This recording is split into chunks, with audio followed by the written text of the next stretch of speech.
obviously that came well with playing quarterback. What did you like on that drive, and what do you think kind of happened? I liked a lot of things on that first drive. I wish we could do that more often. You know what I'm saying? I wish we could continue to do that. We always like to start fast like that. That's a big part of it. Took the kick, and I guess what were we, 75 yards away or whatever too. So just I thought Flynn came out very relaxed, just very much confident. Knew the game plan. The first series is usually scripted out pretty much, so we've practiced it, in that order. We've walked through it in that order, that with that intent, so that everybody's going to really know what the first couple calls are.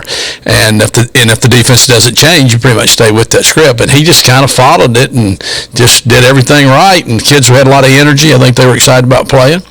And we tried to get to Raji the ball. That was big part of the game plan, was try to get him involved early, and we were doing that. And then he got the touchdown. It was a good run on that. So I just liked their feel to it, our confidence in that right there. Really the first half I thought we played pretty well.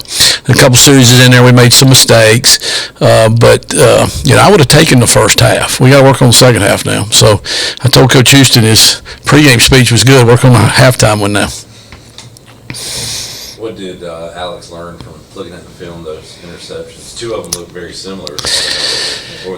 Yeah, the first one is a inexperienced deal. What happened was, so the receiver runs the wrong route, but he breaks and he's wide open, because it seems like if you run the wrong route, you'll be open at the beginning. It's kind of weird how that happens. And so he runs inside almost like a post, and he should have been running a takeoff, so he should have been over on the sideline. And the corner did sit down, so he was going to be wide open over there, and Alex saw him, and then, you throw it, and you're like, oh, there's a free safety standing out there in the middle of the field. You can't throw that ball there because you think he's open. So I think he learned, okay, you can't just see the first part of the play and just chunk the ball out there like that. You got to execute the play. If the guy runs the wrong route, you probably shouldn't throw it to him.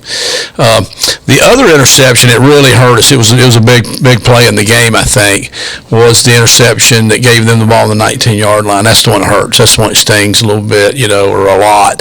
And it wasn't all that blitz. And we missed the protection. Okay, so the guy didn't pick up the blitz, but that's part of life. You got to be able to throw with the blitz. He had time to throw it, and he should have thrown the hot route over the middle. And he tried to throw the ball to Jari, which he's got a good connection with Jari, and they got a good chemistry. And really, the leverage wasn't there. The guy was covered the entire time. And if you're going to do it, you better just throw it away. Then once you've made that commitment to it, so just don't just guess. Just read the defense. That was really what happened on that one right there. And that was a big one right there. I'm trying to remember the other one right now. I can't remember what it was, but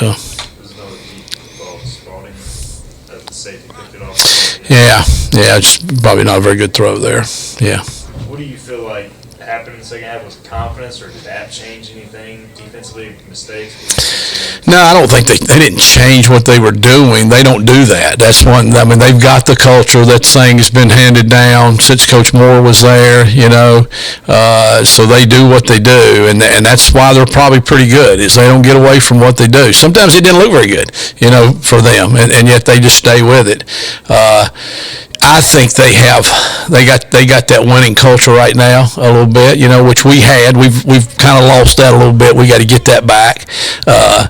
And I think they just made the plays there. We really feel like we're making too many mistakes. We're getting too many penalties. The penalties are killing us. I mean, literally, what do we have, like double-digit penalties? We've had that like every week.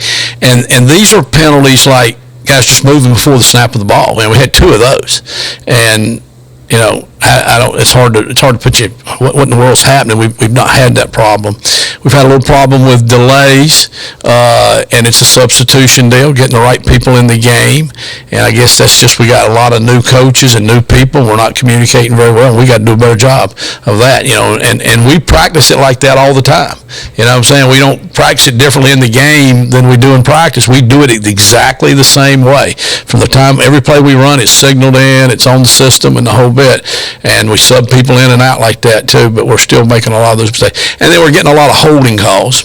And, holding calls happen when you get beat usually, though. And, Flynn runs for 40 yards. And we get a holding call, again, that's way behind the play. Had nothing to do with the play. Guy got beat at the beginning, and he scrambles, and then the guy reaches out and you grab him and just let him go. You just got to learn not to do that. And then sometimes, you just get a holding call a little bit. You get beat. But that's killing us right now, because the game's hard enough as it is. To be in long yardage because we're in all these penalties, it's just almost impossible to play well. How important are these learning moments in a game? I don't know, like in practice, I don't know if you can simulate a guy running a wrong route, but in a game you can kind of see that and you can really learn from that. You do. And the guys are trying hard. It's not an effort deal in any way. They've been great. The locker room is still really strong, I think, in there. And, I just think that you hope you don't repeat mistakes. Everybody makes mistakes. Everybody in life makes mistakes. The key is don't do it again. Everybody, I had two kids. One of them was definitely that kid. Put their hand on the stove, okay, that's hot. Now I don't do that. Until then, they got to find that out. So you hope now don't do that again. And so if you don't make that mistake again, you'll probably be okay. You know what I'm saying? And it's not always the same guy. That's the issue right now. Like I say, if it was just one or two guys, you just say, okay, you're out. These guys are in. It's not that. It's a typewriter type deal. It's this guy, then it's this guy, then it's this guy. And so we just keep putting them in those situations in practice. We've done more competitive things against our defense this week, even though the scheme defensively is not the same. But because you're tensed up, you're a little more nervous when you're going against the other starter. It's a little more competitive than it is when you're going against the scout team player, because you're right, you don't have to jump the count to block the scout team guy. He didn't really even know that defense. He's reading it off a card. But when you go against the starters, well, if you're late, you're beat. So now you got to learn to sit in there. So I think all those things, Coach Houston's obviously a Hall of Famer coach, and when he retires, he'll be in the Hall of Fame. There's no question about that. And he's done a lot of great stuff. You look at his record, he's better than he's ever been. The handling and what he's doing, I'm sitting there saying you could write a book on how he's handling this. And truly, I haven't said this to him, but I'd like to, I guess. So it's easy when it's all going good. Sometimes it's just, okay, you stay out of their way, let them go. Right now, it's not that situation, so you really find out what you're made of. And he's really showing that he's truly one of the top ones out there. Coach, a lot of guys know y'all want to get going offensively, but we haven't seen Marlon Guns get downhill last year. Yeah, the issue we're having is that you can't just play them all, and you're not. And the game is a little shorter. The game's going faster. The part about the first downs and the clock has sped the game up at least one series. Okay, but the other part of the game they've sped up too, and they were kind of creeping into this. They're always spotting the ball faster now. They're starting the clock faster. Everything is faster. They're shortening the game, so you're not getting as many plays, and you're not moving the ball as well. So you're not keeping the ball, enough times. So you look back, you go, man, I didn't get Raji the ball enough. I never really got him going. But you also want to get Javius going because you know what he can do. So now you're sitting there, you're the third guy. It's hard to get because for long nobody ever gets lathered up. Nobody ever gets the feel for it. And Raji's been out, and he's a little rusty on some of the reads, and he'd be the first to say that. And but we need to get him the ball more. We need to get Javius the ball more. We need to get everybody the ball more. But you just can't play everybody. So you always have too many at one position. But then wow, you look up and everybody's hurt. There was a time Saturday when you're talking about quarterbacks. You're like, well, Raheem, you better be ready over there because, one blitz to the back of the head and you're in the game right now. You thought I was just saying that to get you to practice hard. You could be in there. I told the guy, Ty Little, the scout team guy, do you have any idea anything we're doing? And he looked at me kind of like I had three heads. I was like, well, you might want to just get the book out and kind of read over some of this so that, one more guy and you'd have to come up and you've got to be able to be the third teamer, which is real. Does the slowdown as far as what the game's kind of going with affect you as a play caller just with the lack of kind of time you have towards the end of the game and times been shake up the clock almost? I don't know how you prepare for it, but I'm very aware of it. You know what I'm saying? I think if anything, I maybe have said a couple of times, we don't need as much. We don't need as much game plan because the game is a little short, but it's not that much shorter. You know what I'm saying? You always have to have stuff ready because you never know. You could have a overtime game. All of a sudden, you better have plays ready for that. You know what I'm saying? And usually when you're doing a play to win the game, you want to run something maybe you hadn't run before. There's something they hadn't seen. So yeah. So I don't know, Joe. That's a good question, but I don't know that it probably hadn't changed it that much. So We get calls and comments about why does ECU run up the middle on first down every play, and I looked it up. I think it was like 9 out of 23 first and 10s you ran, but none of them went for over 3 yards. So that's the key. Yeah, is it Yeah. How do you put yourself in a better situation on second down? Yeah, I don't. That's amazing what y'all do. Take calls like that.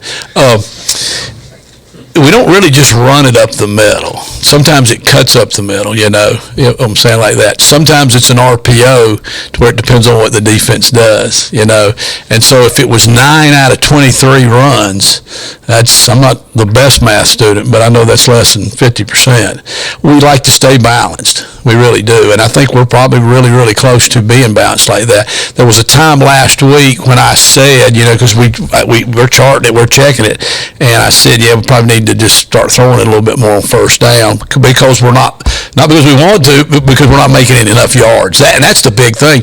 This week, the biggest change that I've made in the practice plan is we've probably practiced third down less. I'm really big on practicing third down. We probably practice third down more than anybody in the country because I just think you got to be ready for all the blitz and stuff. The game's gotten so crazy on defense right now. They do so much stuff that you got to be prepared for it. But I said, we're not making enough yards on first down. We need to start practicing first down more. And so we've done that this week, trying to get just better at staying out of the third line. It's like, let's skip third down a little bit more and make first downs on, 1 or 2 downs like that. So, yeah, so I don't know. Coach, we asked Coach Houston yesterday about the running game specifically, and someone else asked about wide receivers getting open. Yeah. And both times he responded with it's a cumulative thing. It's Yeah. not just one set of guys. It's the whole offense is just not. Yeah, offense is 2 things. Offense is about creating space. Okay, defense is about trying to constrict space. They want to get it, all down in a small place. And offensively, you want to create space. That's how you get big plays, and that's how you move the ball. And then it's all about rhythm. Okay, it's all about rhythm. So like the first drive, you come out and you start making some yards, and it's just like everybody starts playing faster, and you get rhythm. And then, you've run the ball up the middle, and then they overplay the play in the middle, and the quarterback pulls the ball, and he throws the ball out in the flat, or he runs with the ball, or it's play action, and that's how you get things going. And that's the thing, just getting some rhythm and creating some space. So space, we got to block them a little bit better. Okay, it is part of that. The offensive line's got to move them a little bit more. Space is also by the wide receivers getting down the field and separating from the guy and getting open more. It's the ultimate team game. There was a play yesterday in practice that proved it, where a receiver's supposed to run a wheel route, and obviously he was supposed to go and run outside the guy trying to cover him, and you hope the guy jumps on the route and he comes open. If not, you widen him. Another route's coming. Well, he decided to go inside because the guy played him outside, thinking, well, I'll go inside, I'll get open, but you're still not open on that. Now what you did was you constricted the other guy's space, and he's not as open. Mason was the quarterback, so Mason saw it and threw the ball behind the receiver because he said, well, if I throw it out in front of him, the other guy's going to blow him up. So I threw it behind him, hope he could catch it.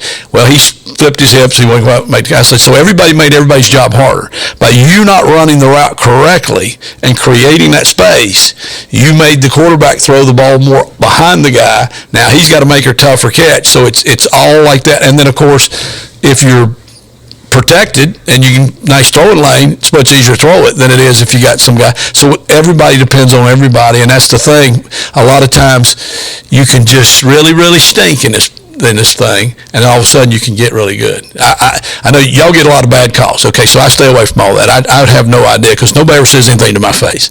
I didn't know I was that vicious. I guess they're afraid. But I get a lot of things. I've got several emails from some really good alums, and they're like, "You're closer than you think," and all these little diagrams and stuff. And I really appreciate that. You know what I'm saying? I actually respond to those things. And I'm thinking, yeah, you're right. And this person may know football, and they may not know it, you know, if it's stuffed or pumped with air. You know, I don't know what they know. But they're saying a lot of times you're really closer to knocking that wall down than you think. Don't quit chopping, you know what I'm saying? And that's what we're doing, you know what I'm saying? Life's really pretty good. I mean, it is a game. Okay, I know it's a real serious game. It's put my kids, you know, through school. It's, you know, done everything for me. But, you know, we're above ground. You know what I'm saying? I got a lot of guys. I've had a lot of bad things happen. Like Jimmy Lindsay's a coach at LSU that played for me. I gave him his first job. He's dying of cancer right now, and he was at the prime of his life, and had just gotten an SEC job, and life couldn't have been better last time I saw him. You know, there's some other guys. Billy Dunn's one of our best alums and supporters. God, he's had an awful year with all these surgeries and all this stuff. Just breaks your heart. Yet he's texting positive things. I'm thinking, I don't know if I'm that good a person. I don't know if I'm that strong. If I was hurting like that, I don't know if I'd give a rat's ass how the Pirates are doing. You know what I'm saying? I'd just be wanting to get well again. So there's so many things like that. Coach constantly talks to these kids about, you know, an attitude of gratitude. We got it so friggin' good. We got it's great in this country. I don't even know how people bitch about it. They ought to go to one of these other countries, if they, you know what I'm saying? Because there's some rough stuff over there. You know what I'm saying? So life's good. You know what I'm saying? We live in the best state and the best country and the damn best planet in the world. So overall, things are pretty good. Now, we'd like to win some more football games. Don't get me wrong. Don't get me wrong. I would be a lot better off. So life's great. Football sucks right now, but okay, but football can change. Football can change.